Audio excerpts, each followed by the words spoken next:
Estamos aqui para mais um estudo público do Sunrise, desse domingo de Páscoa, e ao mesmo tempo desse estudo, em paralelo, está acontecendo o estudo dos jovens, né, da juventude, dos teenagers e das crianças, em vários grupos que acontecem em paralelo.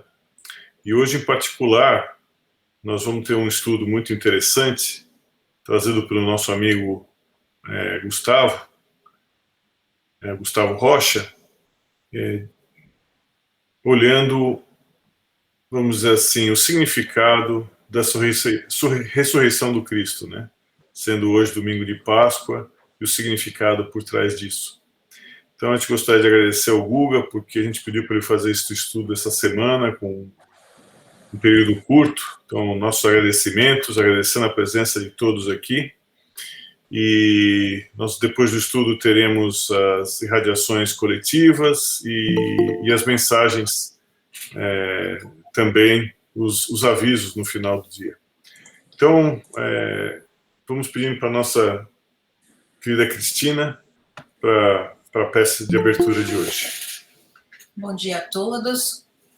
Das muitas mensagens que provavelmente todos nós recebemos hoje, uma me pareceu que simboliza e que simplifica, em algumas palavras, o verdadeiro significado da Páscoa. Páscoa é dizer sim ao amor e à vida, é investir na fraternidade, é lutar por um mundo melhor, é tempo de renovar sonhos, convicções e atitudes, é vivenciar a solidariedade, que a esperança e a fé habitam sempre em nossos corações. Que tenhamos paz, luz, saúde, alegria de viver e gratidão hoje e sempre. Vamos assim, nos desligando de tudo aquilo que nos ocupou até esses instantes. Vamos abrindo os nossos corações, as nossas mentes. Vamos agradecendo pela oportunidade de estarmos mais uma vez aqui reunidos nessa manhã de domingo.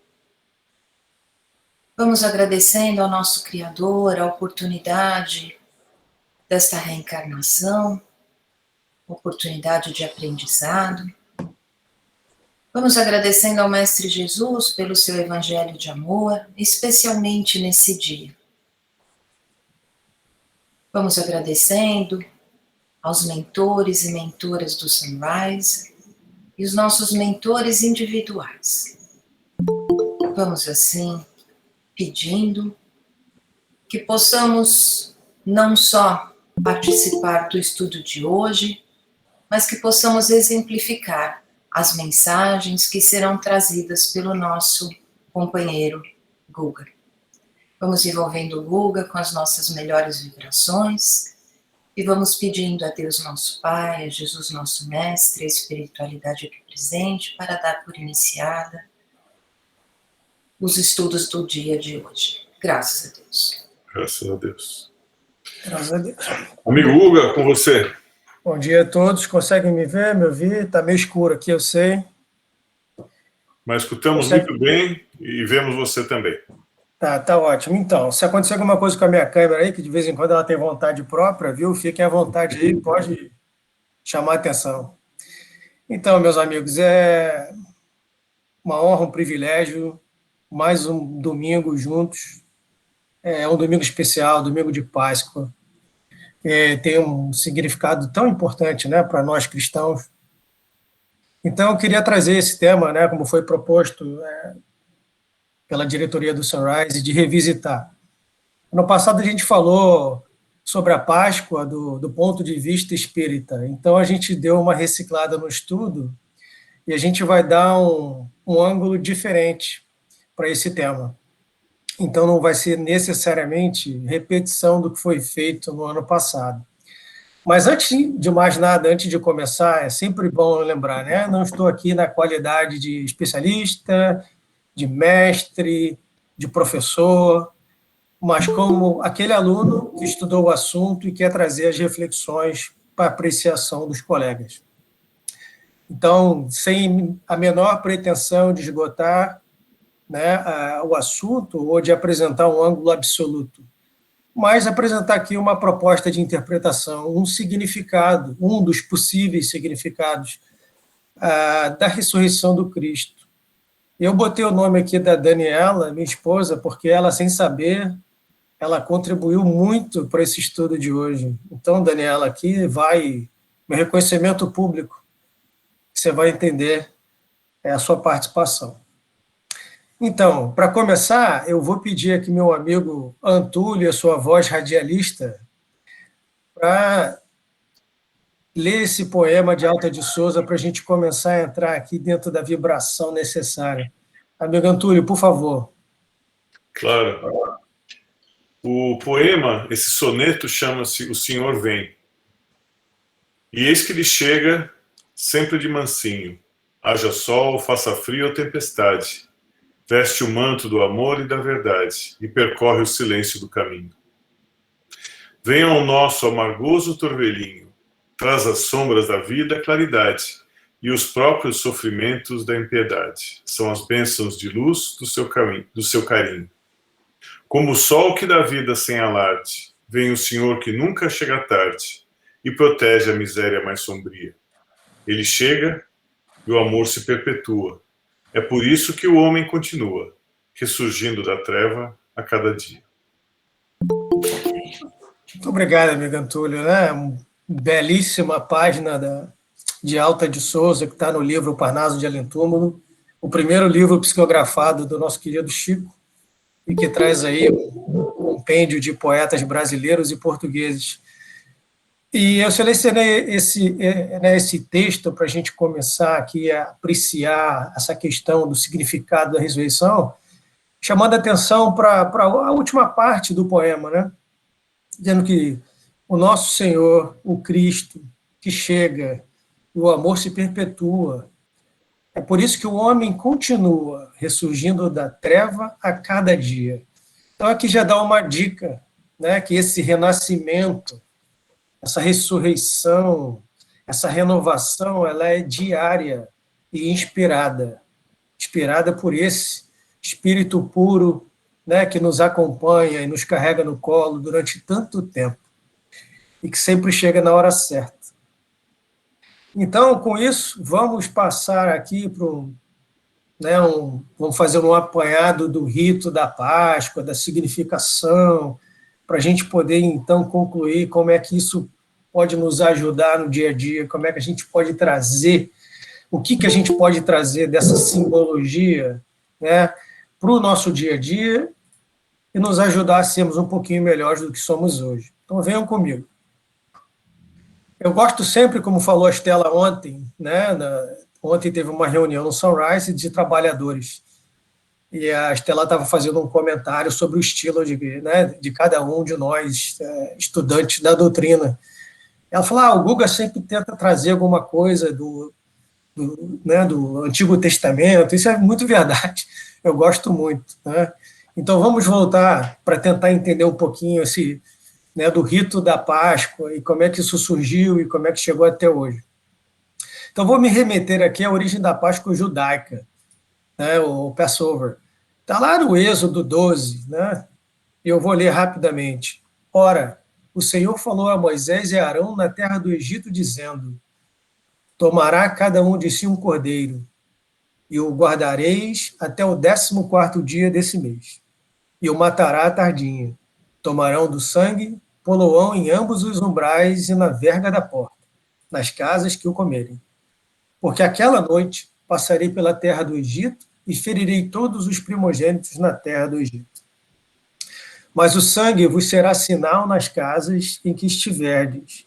Vendo eu o sangue, passarei por cima de vós, e não haverá entre vós praga para vos destruir, quando eu ferir a terra do Egito. E esse dia vos será por memorial, e celebrá-lo-ei, quase não sai, por festa ao Senhor, através das vossas gerações, e celebrareis por estatuto perpétuo. Então, essa é a origem, né, da Páscoa judaica, que celebra, como a gente vê no texto de Êxodo, a fuga do Egito, a libertação do povo hebraico, né, que era escravo do Egito, e nessa passagem é uma lembrança dessa época. E aí ficou, né, o tema Passover, no inglês, né, de passar sobre, é como a Páscoa hoje ela é reconhecida em inglês, e essa é a origem, então, da palavra, né, como está aqui no trecho Êxodo 12:13, né, era a simbologia do sangue do cordeiro, que o Espírito vinha e, ao ver aquela sinalização, ia para a casa seguinte, e aquela casa estava protegida. E como está ali em 12:14, né, o povo judaico, o povo hebreu, ele celebra essa data, né, e, claro, com uma conotação moderna, é uma lembrança, né, da fuga do Egito, de todo o estrogo daquele povo. E ele, como povo, tem essa tradição muito forte, tem um jantar específico, cheio de simbologia, que a gente não vai entrar muito no detalhe aqui. E lembrando que o mestre Jesus, ele era judeu, e ele observava os ritos judaicos na época, né?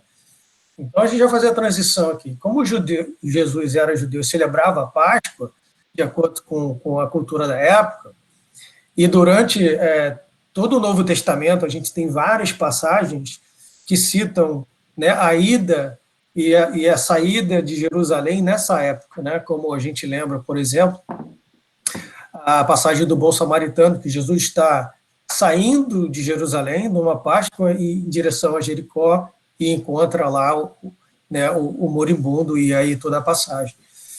Então a gente vê essa questão, era importante para a época, né? Essa questão da observância da Páscoa.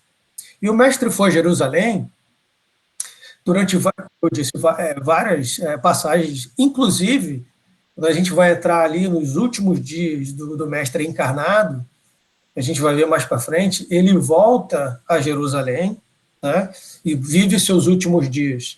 E ele estava voltando a Jerusalém justamente para celebrar a Páscoa, fazia parte, e a gente vai ver que tem todo um contexto histórico, até profético, que foi cumprido, né? Ele segue o rito, ele segue as escrituras como uma simbologia para realmente mostrar que ele, como nós, os cristãos, acreditamos, ele era o Messias, né, prometido. E durante o evento, né, como ficou conhecida a última ceia pascal, referência à Páscoa, Jesus senta com seus discípulos pela última vez e dá ali uma verdadeira aula, né? Jesus era muito didático, muito profundo, e ele faz várias coisas, por exemplo, através de simbologias, como o fenômeno da lavagem dos pés, que Jesus ali se coloca na posição de servo e dá uma lição de humildade, lavando os pés dos apóstolos. E a gente lembra até na passagem que Pedro fica constrangido e se nega, e Jesus meio que insiste, né, na lição, e aí lava-se os pés, que era uma função do servo. E Jesus se coloca ali, ele, o mestre, se coloca na posição do mais humilde dos servos e lava os pés, né, de todos os apóstolos. Nessa passagem ele também anuncia um novo mandamento, como eu gosto de ver, né? Ele levanta a barra um pouco mais alto. A gente aprende lá que Jesus resume, né, as 10 leis mosaicas em praticamente em duas coisas: amar o Pai como todas as coisas, né, e o próximo como a ti mesmo. Então ele prega isso, né, ele vivencia isso, né, ele é o exemplo vivo, e no final ele fala: olha, amem uns aos outros como eu vos amei. E tem que parar um pouco para pensar a profundidade dessas palavras. Amem uns aos outros como eu, o Cristo, os amei. Olha, Jesus está praticamente recomendando que a gente tenha um amor do nível de um Cristo. É amar como um Cristo. E isso é um desafio muito grande. E a gente está nesse processo de aprender a amar o próximo. Para um dia a gente amar o próximo como Jesus nos amou. Né? Experimentar um amor crístico, né? Faz parte do nosso processo. Ele também faz a promessa aos 12 ali, né? Ele diz que voltaria, e é a história do advento do Consolador prometido, porque ele diz: ainda tenho muitas coisas para dizer, mas não podereis entender por agora, ainda são crianças de Deus, né? Nós éramos crianças de Deus e não estávamos preparados para a verdade, mas ele fala lá em João que vai mandar o advento do Consolador prometido e as coisas se esclareceriam com o tempo. E ele destaca o valor da confiança no seu amor e na sua proteção. E a gente vai revisitar tudo isso, são mensagens, né, trazidas pelo mestre ali no final da sua vivência né, encarnada, e essas palavras elas reverberam conosco até hoje. Então, no final, sem spoiler alert, a gente vai voltar para essas palavras do mestre, né, e a gente vai tentar relê-las com outro coração, com outro espírito, né, não mais como crianças da época, mas como adolescentes de Deus que somos agora, depois de 2000 anos. Ano passado, eu usei essa figurinha aqui, até uma cortesia do Alberto de Almeida, que eu peguei no Instagram dele, né? E a gente estava no começo dessa pandemia, se falando do social distancing, era tudo muito novo, e aí a brincadeira era tudo desconectados, né? Como seria, acho que a analogia na época era como seria a última ceia, né, nos dias de hoje, né, seria via Google Meet, ou Google Meet, ou Zoom, ou whatever you have it, e todos conectados, né? Então, olha só, caramba, puxa vida, a gente já está 1 ano dentro da pandemia, né? E já experimentamos muita coisa, acho que o mundo nunca mais será o mesmo. Mas é interessante, se eu for dar outro colorido para esse slide hoje, né, eu perguntaria: já agendaram a sua vacinação? Vamos tentar olhar o lado positivo. Nunca na história da humanidade uma vacina foi desenvolvida com tamanha rapidez. Aqui nos Estados Unidos, eu estava vendo os números, mais de 4 milhões de pessoas já foram vacinadas. E com fé, né, acreditando no dia de amanhã, trazendo esse espírito da Páscoa e da primavera, né, que depois desse sufoco todo, né, a vida volta a florir, a vida renasce. Então, caramba, que bom que hoje a gente tem o privilégio, alguns de nós já, de agendar uma vacinação, de ser imunizado, de continuar a vida, né? Então traz um cunho consolador, né? Então queria fazer essa atualização desse slide na questão da vacinação, né? O quão bom e o quão gratificante é, né? Consolador até para a gente saber que em tão pouco tempo a gente conseguiu desenvolver tantas vacinas e as pessoas estão sendo imunizadas. Isso traz uma esperança muito grande. Mas ainda dentro dos ritos da Páscoa, né, a gente viu lá que a origem, né, do rito da Páscoa começou lá na celebração do povo hebraico, né, fugindo do cativeiro, e ela, obviamente, ela evoluiu ao longo dos anos. Então, vamos ver, do ponto de vista cristão, o que significa o rito da Páscoa para a gente. Então, a gente entende, né, fazendo aqui uma releitura, ele começa com a Quaresma. São 40 dias que precedem a Semana Santa, né, onde os católicos, por exemplo, não comem carne vermelha, né, simboliza o sofrimento de Jesus no deserto e na cruz. Então, um período de observância, lembrar do estrogo, né, do próprio mestre. E aí começa a Semana Santa, que começa como o domingo passado, que nos lembrou o Dan Assis na palestra do domingo passado, né, o Palm Sunday, o Domingo de Ramos, que relembra a entrada de Jesus em Jerusalém. Lembra que eu falei que tem muita simbologia, muita coisa profética que foi revista, né, pelo mestre durante a sua passagem. Existem mais de 12 referências, né, no Antigo Testamento sobre profecias do Messias. E a gente vai ver que algumas delas foram, eu não diria que foram atuadas, né, que era um teatro, mas que Jesus fez questão de ligar os pontos para que as pessoas não tivessem dúvidas. Então, lá em Zacarias 9, Zacarias diz assim: exulte, Jerusalém, eis que o seu rei vem a você, justo e vitorioso, humilde e montado num jumentinho. Jesus entra em Jerusalém no domingo de Ramos, em cima de um jumentinho. Né? Na Sexta-feira Santa é o dia que se relembra a morte de Jesus na cruz. E no sábado de Aleluia é o período que se relembra a traição de Judas e a visita de Jesus aos umbrais.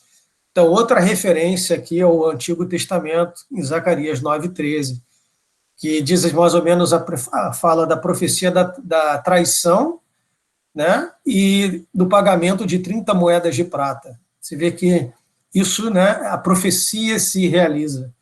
E a gente sabe, está no livro Boa Nova de Humberto de Campos, que Jesus estava lá no alto da cruz, né, em sofrimento, e ele estava pensando em Judas, que tinha acabado de se suicidar. E assim que o mestre desencarna, a gente fica sabendo que a primeira coisa que ele fez foi descer aos umbrais para ver como estava ali o espírito de Judas Iscariote, né? Então ele pensa em Judas, vai lá, visita os umbrais, nessa parte ali entre o desencarne e a ressurreição em si, e o mestre dá essa prova de amor. Tinha acabado de ser traído por aquele irmão que se enganou, vai nos umbrais e depois volta. E o domingo da Páscoa, que celebramos hoje, né, é a celebração da ressurreição de Jesus, quando Jesus reaparece, primeiro para as mulheres, né, para Maria de Madalena, e depois para os apóstolos. Inclusive tem a passagem de Tomé, que só acredita vendo, que ele mostra as chagas e etc. E eu não vou entrar hoje, meus amigos, na questão de corpo fluídico, ou se Jesus tinha um corpo físico, não, porque isso são questões secundárias dentro do contexto de hoje. O que é importante entender nesse rito da Páscoa cristã hoje, né, é que a partir desse momento, para os cristãos, como somos nós cristãos evangélicos, espíritas, a Páscoa tomou uma nova conotação, né? Ela passa a representar ali a passagem da morte para a vida, ou o vencimento da vida sobre a morte. Tá? Mas isso vem na nossa cultura cristã, ela vem com alguns simbolismos, com alguns atavismos até, né? Então, o símbolo da cruz passa a simbolizar, né, essa experiência do mestre, né, que é conhecida como a paixão do Cristo. Né? E a gente, de uma maneira até, se eu puder colocar, meio mórbida, a gente gosta de revisitar, né, essa passagem, e a gente ensaia e tem, essas demonstrações públicas no mundo inteiro para revisitar esse momento do Cristo, um Cristo imolado, um Cristo abatido, né, um Cristo em sofrimento. E outra simbologia que traz, né, é a questão do cordeiro.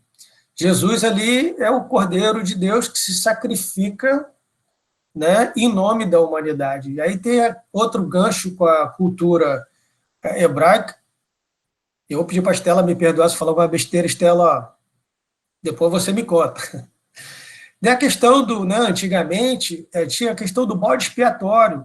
Alguém tinha um pecado, e aí transferiu o pecado para o bode, né, e o bode era sacrificado, queimado, e aí o pecado ia embora, e aquela fumacinha te liberava, né, dos seus pecados.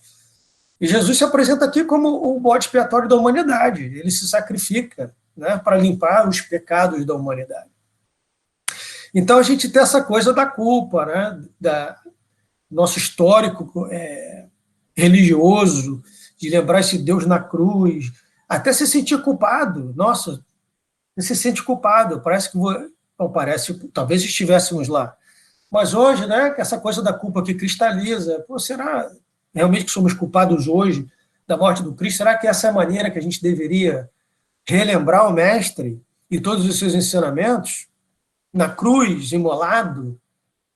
Ou será que o que o Cristo queria com todo esse sofrimento, que ele não precisava passar por isso? Vamos lembrar, né? O Cristo, espírito puro, né?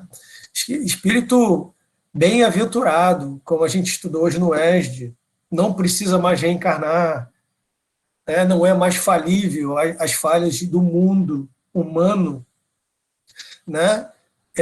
Será que ele realmente precisava passar por isso?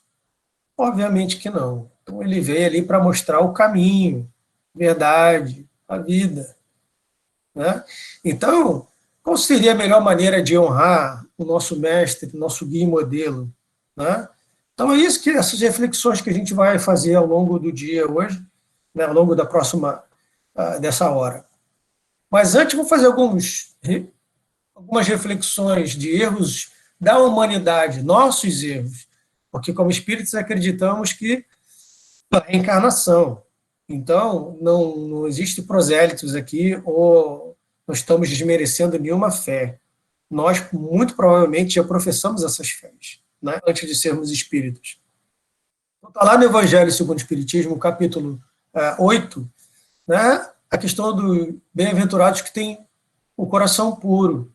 Então, tem 2 parágrafos que são de interesse. O primeiro, que ele diz: os judeus haviam desprezado os verdadeiros mandamentos de Deus, como se fosse muito mais fácil praticar atos exteriores do que se reformar moralmente.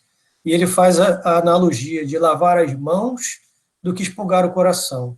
Iludiram-se a si próprios os homens, tendo-se como kit para com Deus, por se conformarem naquelas práticas, conservando-se tais quais eram, visto-se lhes ter ensinado que Deus não exigia mais do que aquilo. Você achava que fazendo os ritos da época, né, era o suficiente para agradar a Deus. Então, os doutores da lei, né, muita gente, era ali, era da boca para fora. Como a gente aprende, né, Jesus nessa passagem diz: não importa o que entra pela boca, lavar a mão antes de comer, mas o que importa é o que sai da boca, é o que você está plantando moralmente, né? Então, essa foi uma das lições do mestre. E a gente errou no passado, porque se prendeu muita letra, muitos ritos, né? Ajoelhar, mãos postas, é muito preocupação com o rito, sem conteúdo. Isso não foi luxúria, né, do povo hebreu. Verificou-se o mesmo com a doutrina moral do Cristo, com os cristãos, que acabou por ser atirada para segundo plano, de onde resulta que muitos cristãos, a exemplo dos antigos judeus, consideram mais garantida a salvação por meio de práticas exteriores do que pela aperfeiçoamento moral. Então, mais uma vez, a gente errou muito no passado, né? E a gente tem que aprender com os próprios erros, etc. Não significa que nós, espíritas, sejamos muito melhores. Quantos de nós, né, ainda vamos ao centro para assistir palestra, e a gente tem o rito do passe, da água fluidificada, é quase que uma rotina ali, é o nosso próprio rito, né? Obviamente, que tem benefícios, né? Mas eu estou falando, tem gente que acredita que só indo ao centro, assistir palestra, tomar passe, água fluidificada, já está muito próximo de Deus, quando, na verdade, Deus está dentro de nós, né? Depende muito do que a gente faz. Obviamente, a gente é muito grato a Kardec, aos espíritos, né, superiores, pelas ferramentas que nos são dadas hoje. Temos acesso às informações, né? Nos foi dado a vara para pescar, mas cabe cada um de nós realmente fazer a reforma íntima, né? Como está ainda nessa passagem do Evangelho, muitos os chamados, poucos os escolhidos. E já dizia Lucas: a quem muito foi dado, muito será pedido. Então a responsabilidade é muito grande. Não podemos mais sermos ignorantes. A formação está disponível. Agora, o que a gente faz com essa informação? A gente usa essas ferramentas para nos melhorarmos moralmente? A gente usa essas ferramentas realmente para nos ajudar a sermos as melhores versões que podemos ser? E aqui, mais uma vez, sem fazer prosélitos, eu não sei se tem algum colega aqui que não é espírita e está assistindo hoje o estudo, não tem melhor religião ou pior religião. O que a gente costuma debater é o seguinte: se a religião que você segue te ajuda a ser melhor, então ela funciona para você. Continue com ela. Não tem problema nenhum. Mas não basta apenas ficar preso à letra e aos ritos.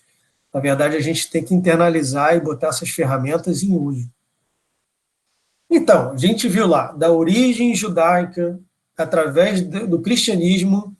Então, vamos fazer uma reflexão de qual é o significado espírita para a Páscoa. Eu estou botando ali o Pentateuco kardeciano ali, que serve de base para a codificação espírita. Na verdade, a doutrina espírita não promove ritos e nem celebra eventos religiosos especificamente. Então, a Páscoa não foge à regra. A Páscoa, em si, não representa nenhum significado particular aos espíritas. A gente não vai ver nenhuma passagem dedicada à Páscoa na codificação. Entretanto, o Espiritismo respeita a Páscoa comemorada pelos judeus, pelos cristãos, e compartilha o valor do simbolismo que ela representa, ainda que apresente suas próprias interpretações. Então, quando a gente fala da liberdade, né, pegando lá na origem, a liberdade conquistada por um povo, como o povo judeu, ou qualquer outro povo no planeta, ela merece ser lembrada e celebrada. Né? Os 10 mandamentos, como a gente aprende, é o clímax da missão do Moisés. É um código para todos os tempos, todos os países.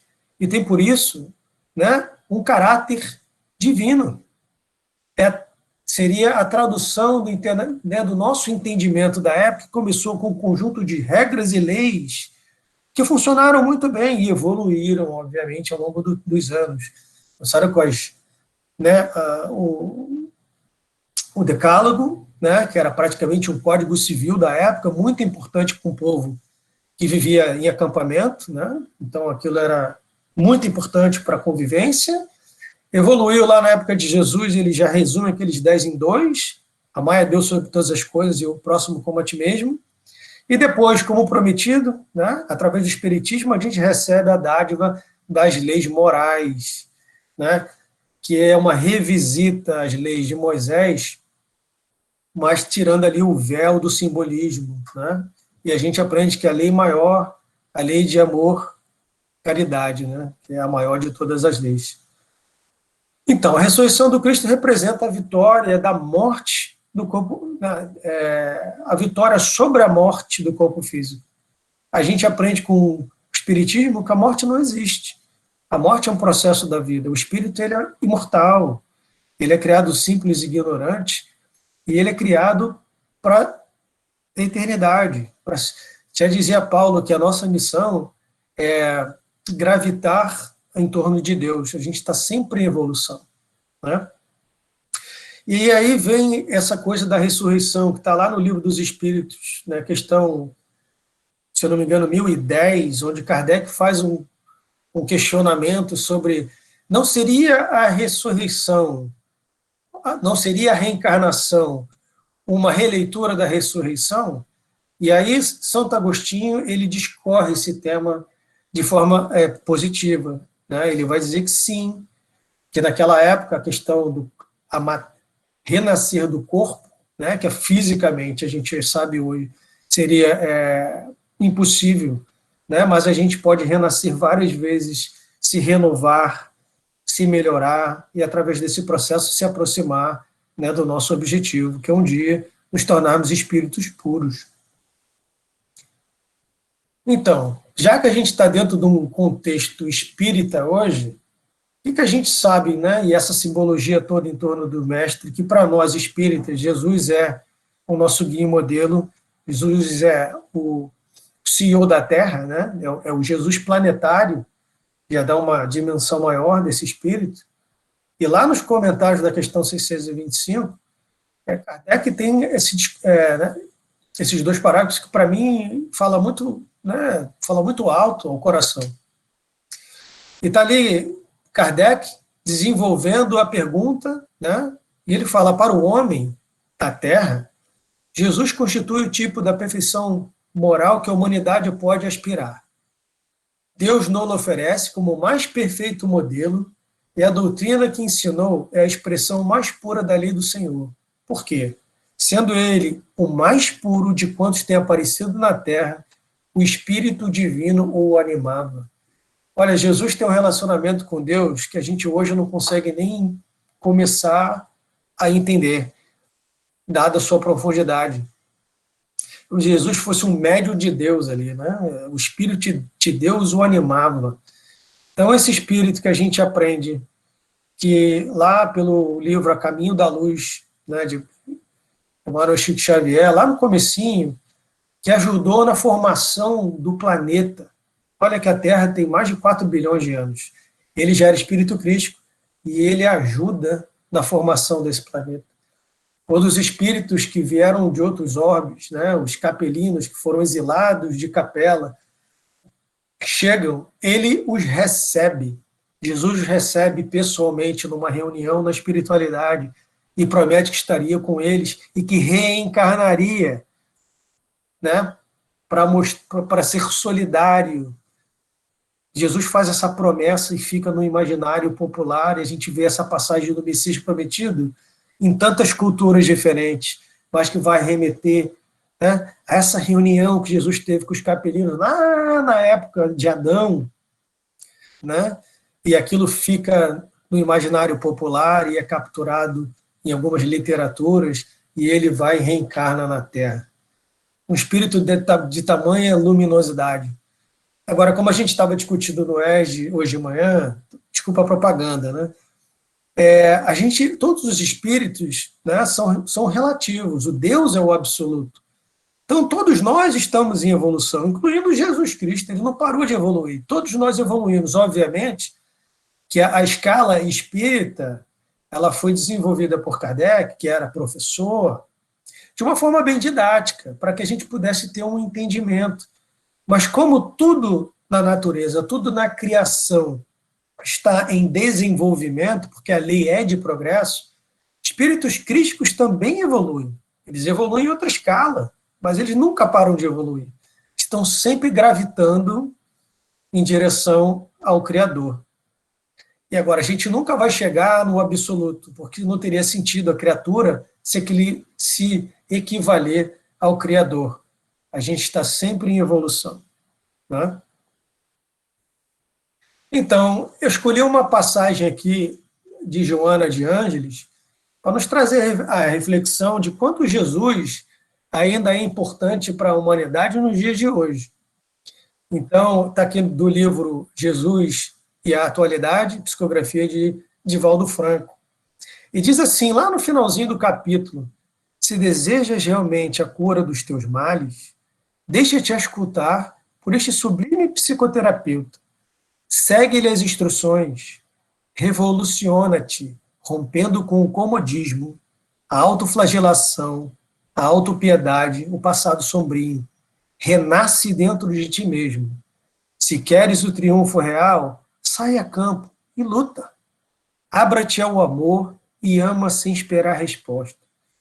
Os amigos, quão profundas são essas palavras de Joana, né? Porque quem conhece o trabalho de Joana, Joana faz uma releitura de toda a psicanálise, a psicografia, né? À luz cristã, não vou nem dizer espírita, à luz cristã. E ela nos apresenta Jesus como sublime psicoterapeuta. E ela escolhe, olha a escolha de palavras, como é forte. A palavra revolução. Eu tive o cuidado de olhar no dicionário, porque é uma palavra muito forte. Revolução, está lá no dicionário. Reforma, transformação, mudança completa. Essa página nos diz hoje que Jesus continua atual. Jesus hoje é extremamente relevante para todos nós. Né? E a gente deve se inspirar nesse espírito, que é o sublime psicoterapeuta. Né? Ali nos libertando do nosso comodismo, da nossa autoflagelação, de não ficar cristalizados nas nossas culpas. Eu sou impuro, eu sou tão, sabe, estou tão distante de Cristo, eu sou tadinho. Não, não. Vamos andar para frente. Todos nós podemos ser melhores. Vamos nos esperar no Cristo. Não tenhamos autopiedade. A gente passa por provas e expiações. Todos nós. É por isso que a gente está encarnado na Terra.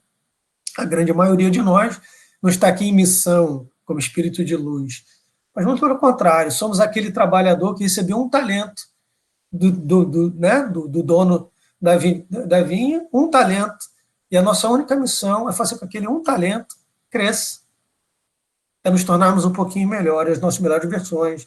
Existem outros irmãos que já receberam 5 talentos. Eles estão um pouquinho mais na frente. Esses vão multiplicar os 5 talentos por mais 5 e vão ajudar os irmãos. E os que têm 10 e por aí vai. Então, é não ficar cristalizado na culpa, é não termos autopiedade, não ficar pensando no que fomos no passado, pouco importa. Porque se importasse, a gente não tinha o véu de esquecimento. Né? Quantas vezes a gente pensa, não seria interessante fazer uma terapia de regressão, porque eu queria saber quem eu fui no passado. Eu me pego fazendo isso às vezes, falei, cara, isso é pura curiosidade. É tão bom não saber quem eu fui. O que importa é quem eu sou e quem eu quero ser. E isso sim, renascendo dentro de mim, né, inspirado pelo mestre, pelo que o mestre fez e pelo que o mestre representou. Então, embora seja um curtinho texto de Joana, ela traz muita carga, né? É muito forte essa mensagem. E colaborando com isso aqui, pegar um texto, né, de reflexões espíritas ainda, seria uma mensagem para todos nós espíritas, né? Procuremos comemorar a Páscoa todos os dias da nossa existência, não só hoje, no domingo da Páscoa.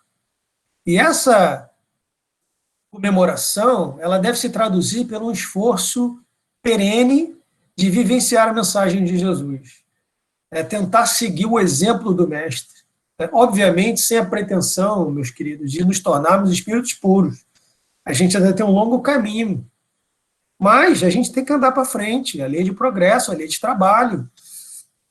E como está nessa imagem, inspirada aí pelo domingo passado, né, pela excelente palestra do Daniel Assis, do Dan Assis,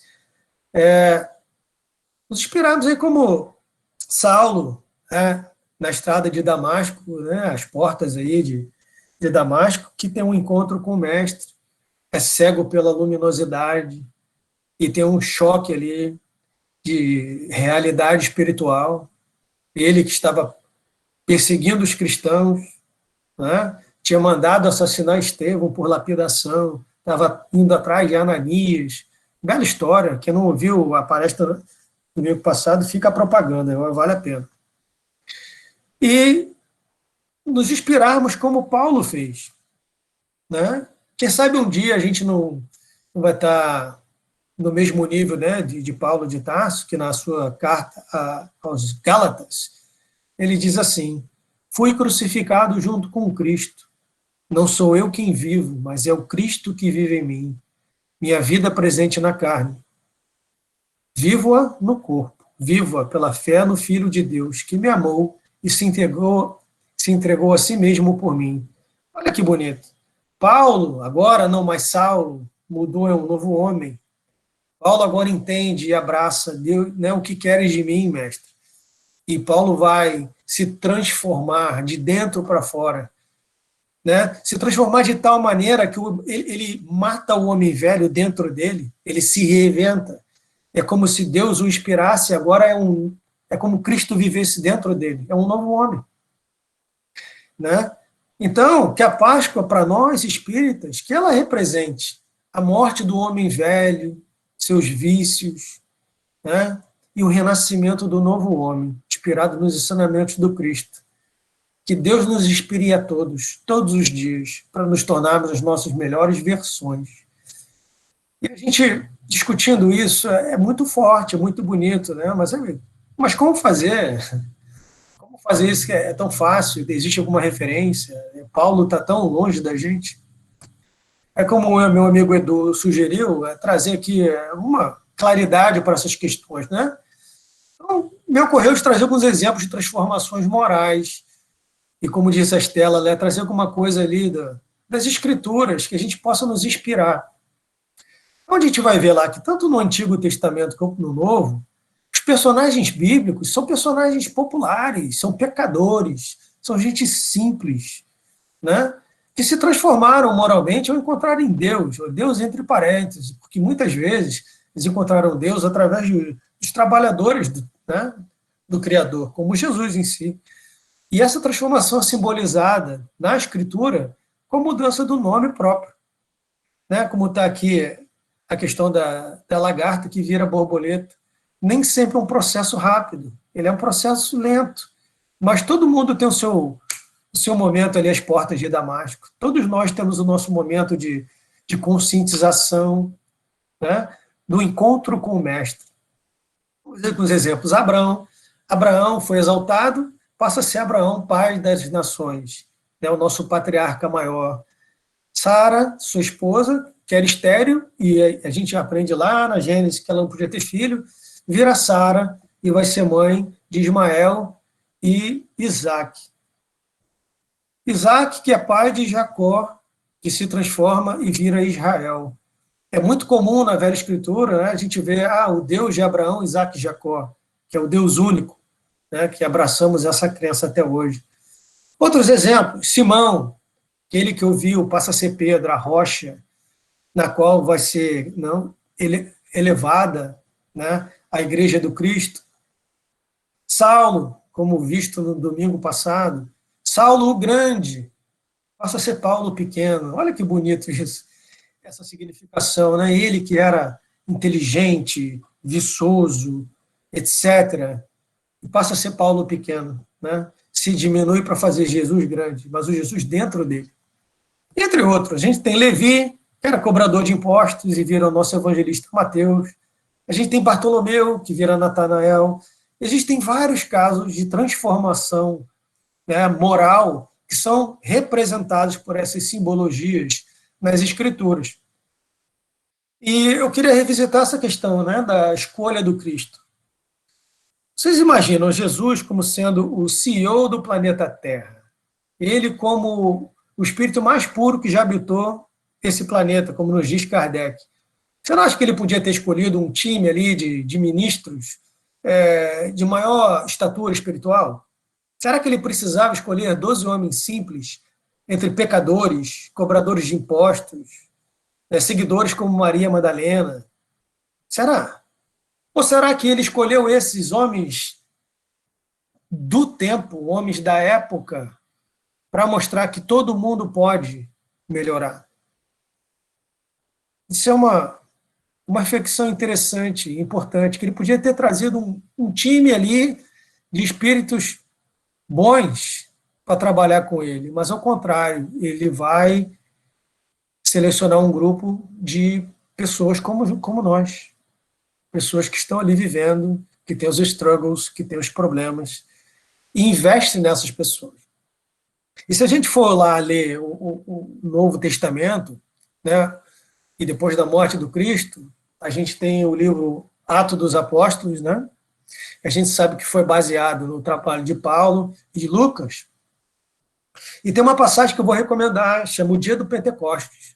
Quando o mestre desencarna, os apóstolos ficaram muito perdidos, com medo até. E deu muita insegurança. Você imagina ali, não existia, sem o mestre, eles estavam meio que sem chão. E nesse dia do Pentecostes, que, se não me engano, são 50 dias depois da morte do Cristo, morte da carne, existe esse dia onde fenômenos mediúnicos acontecem, e línguas de fogo caem dos céus, e a partir desse dia, os apóstolos, né, eram discípulos e agora passam a ser apóstolos, eles passam a levar a palavra do Cristo, e eles falam em línguas, e todos entendem na língua, né, tradicional. A gente vê ali que é um evento de efeitos físicos. E a partir daquele dia, parece que muda a atitude daqueles 12, e eles passam a trabalhar e fazer milagres, perdão, em nome do mestre. A água acabou. Eles passam a operar milagres em nome do mestre, coisas que eles não conseguiam fazer antes. Então, ali tem um renascimento do Cristo dentro dos próprios apóstolos, naquele dia do Pentecostes, eles passam a operar milagres em nome do Cristo. Eles se permitiram transformar.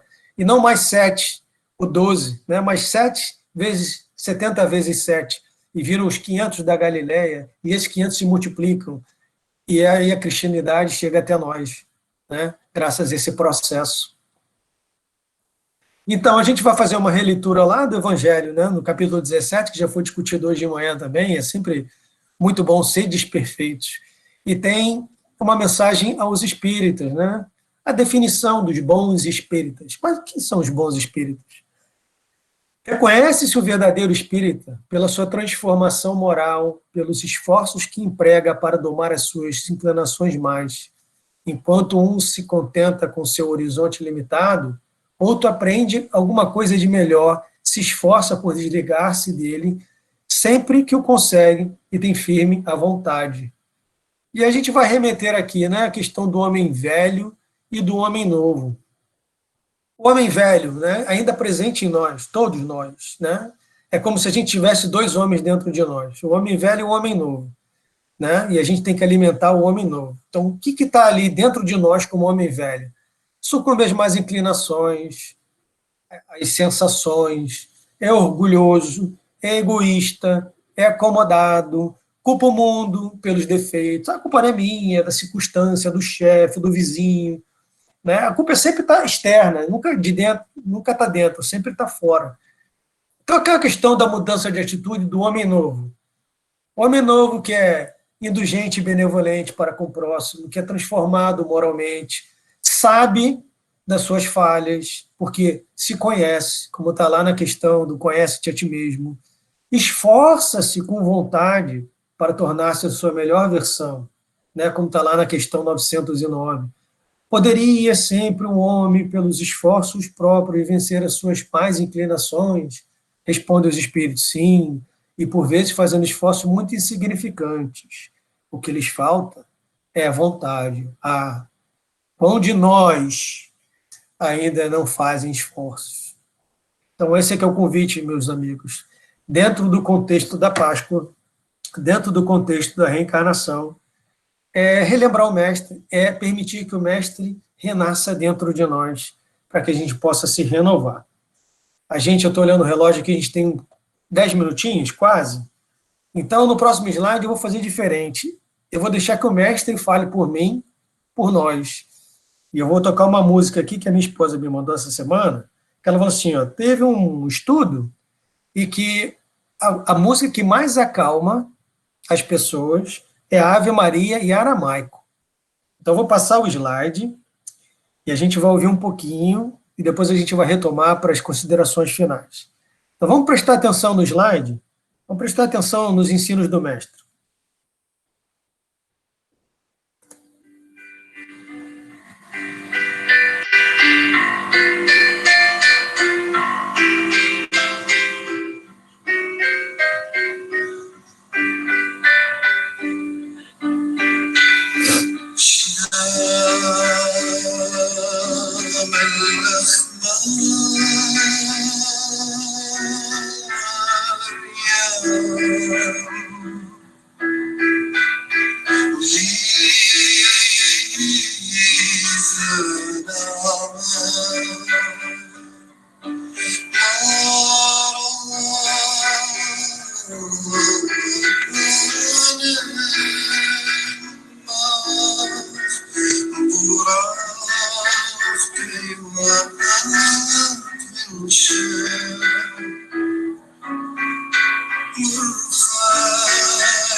Bonito, né? Então, eu não quero me estender muito, eu deixo aqui as palavras do Mestre, suas palavras, né, de vida eterna, que elas possam nos inspirar, elas possam realmente nos ajudarmos a ser as nossas melhores versões. E para terminar, estamos aqui uma mensagem final para nós que estamos no Texas e para quem está no norte, no hemisfério norte. A Páscoa, não por coincidência, ela coincide com a chegada da primavera, né? E são ritos pagãos que, na verdade, acabaram emergindo e se combinando com as fés religiosas, e hoje, não por coincidência, a gente comemora a Páscoa junto com a chegada da primavera. E o que a gente vê hoje, né?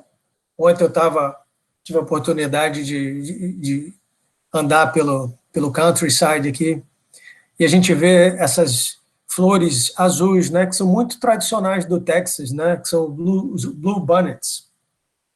E a minha mensagem aqui para todos hoje é que,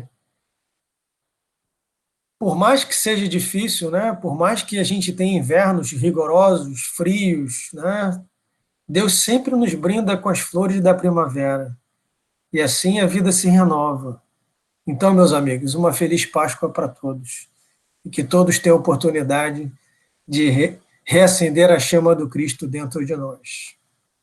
E para finalizar, como foi no ano passado, né, continuamos aí em isolamento social, então, cada um na sua toca, e paz na toca de todos. Feliz Páscoa e muito obrigado.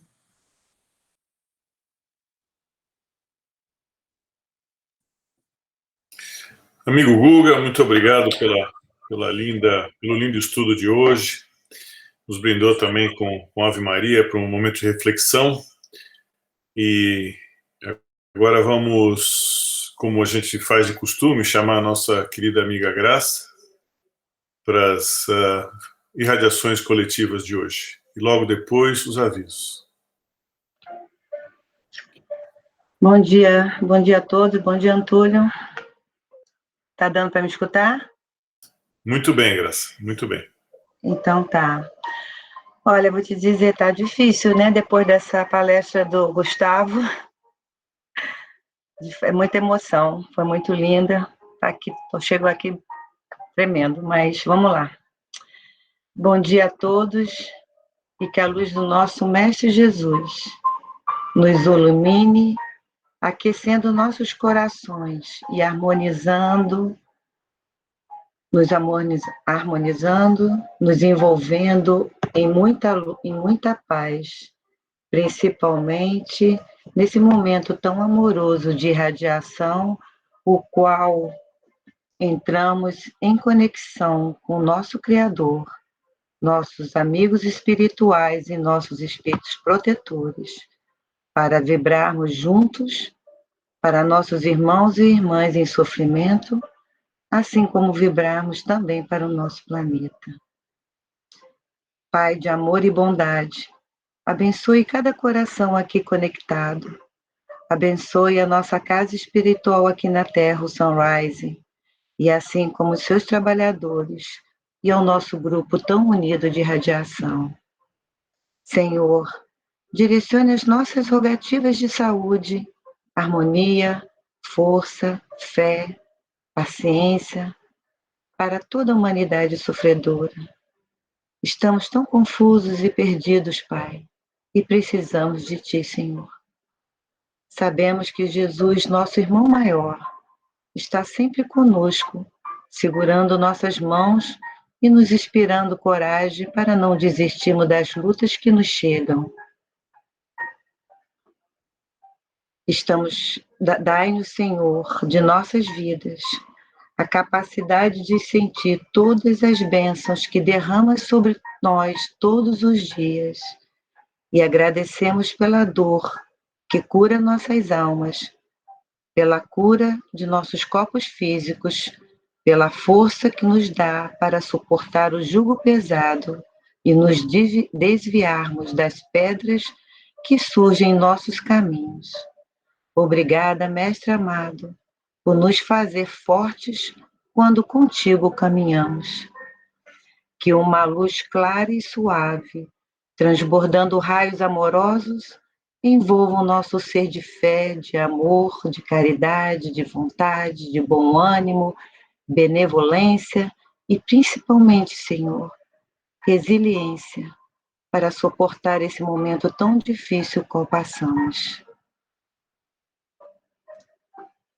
Rogamos a Jesus, médico de nossas almas, que visite cada hospital da terra, que acalente cada coração com suas mãos benditas, dando-lhes ânimo, fé e esperança, e que estas mesmas mãos bondosas cuide de todos os trabalhadores da área médica, dos cientistas, daqueles irmãos que prestam diferentes tipos de serviços hospitalares, que lidam dia a dia com o sofrimento do seu próximo, e por ele, Senhor, é por ele, Senhor, que te pedimos, que renove suas forças, energize seus ânimos, os abençoando, assim como também a seus familiares. Vibremos para todos os voluntários que dedicam seu tempo amorosamente em prol do próximo. Amado Mestre, esparge luz de amor e esperança sobre os asilos, os orfanatos, penitenciárias, hospícios e também, Mestre, sobre todos os lares da terra e principalmente sobre aqueles que ainda não têm um teto, mas são muitos os acolhidos em abrigos e cuidados por mãos amorosas, e por eles, Senhor, também vibramos. Rogamos pelos espíritos endurecidos, encarnados e desencarnados, que sejam envolvidos em seus braços amorosos, Pai, para que sintam que também são amados, desfazendo assim todos os sentimentos e pensamentos ruins que os aprisionam na dor. Que a nossa Mãe Santíssima cubra de carinho todos aqueles que partiram, seja pelo Covid ou qualquer outra doença, e que sejam esclarecidos e consolados, assim consolados também sejam seus familiares. Mãe amorosa, cuida dos viciados e daqueles que se foram antes da hora determinada pelo Pai, pelo desespero e pela solidão. Que seu manto sagrado cubra todos eles, aliviando as dores do arrependimento, os consolando.